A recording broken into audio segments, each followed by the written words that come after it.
আফ্রিকার বিস্তীর্ণ সাহারা মরুভূমি, গহীন জঙ্গল বা পর্বতের পাদদেশ, যেখানে আধুনিক সভ্যতার আলো পৌঁছায় না, সেখানে দেখা যায় এমন কিছু মানুষ যাদের গায়ে কম মাংস, চোখে ক্লান্তি, তবুও হৃদয়ে ইমানের উত্তাপ। তাদের নাম কেউ শোনেনি, তাদের ছবিও হয়তো বা কোথাও নেই, তবুও তারা ইতিহাস গড়ছে। পশ্চিমা মিডিয়াতে এদের নিয়ে আলোচনা নেই, কারণ এরা যুদ্ধ করে অস্ত্রের গর্জনে নয়, বরং আল্লাহর সন্তুষ্টির জন্য।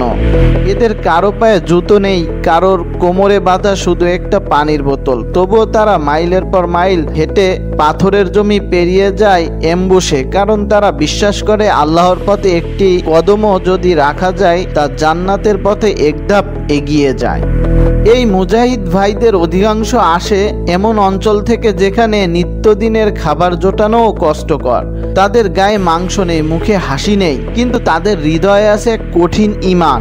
অনেক মুজাহিদ 3 দিন না খেয়ে যুদ্ধ করছে, শুধু এজন্যই যে তারা যুদ্ধভূমি ছাড়তে চায়নি। কেউ কেউ খালি পায়ে পাথরের জমিন পেরিয়ে রাতের অন্ধকারে এমবুশে গেছেন।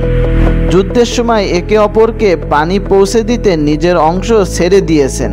তাদের হাতে সবসময় আধুনিক অস্ত্র থাকে না, অনেকের হাতে শুধু পুরনো রাইফেল, কারোর কাছে শুধু ছুরি বা লাঠি, কিন্তু তারা বলেন, আমরা অস্ত্রের উপরে ভরসা করি না, আল্লাহর উপরই আমাদের ভরসা।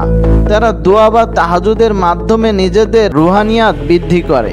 যুদ্ধের আগে তারা জামাতে নামাজ আদায় করে, যেন আল্লাহর সাহায্য অবতীর্ণ হয়। এক যুদ্ধের সময় শত্রুপক্ষের সাজোয়াজান থামিয়ে দেয় তাদের তাকওয়া ও সঠিক পরিকল্পনা। তারা শুধু যুদ্ধ করে না, বরং গ্রামবাসীর নিরাপদ খাবার ও চিকিৎসা সেবা দেয়। যেখানে রাষ্ট্র বা এনজিও পৌঁছায় না, সেখানে তারা আলোর প্রদীপ জ্বালায়। যুদ্ধের মাঝেও তারা ক্ষুধার্ত শিশুদের খাবার খাইয়েছেন। গ্রামে দুর্ভিক্ষ হলে মুজাহিদরা নিজেদের রেশম ছেড়ে দিয়েছেন অসহায় মায়েদের হাতে।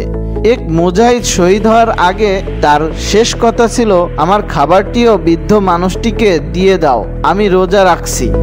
স্থানীয় অনেক মুসলিম বর্ণনা করেন কিছু অদ্ভুত ও অলৌকিক ঘটনা, যেগুলো তারা নিজের চোখে দেখেছেন।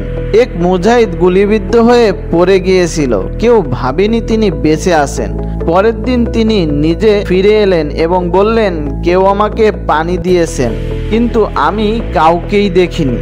অনেকেই বলেন তারা রাতে পাহারায় থাকে, কিন্তু কুকুর বা সিংহ তাদের কোনো ক্ষতি করে না।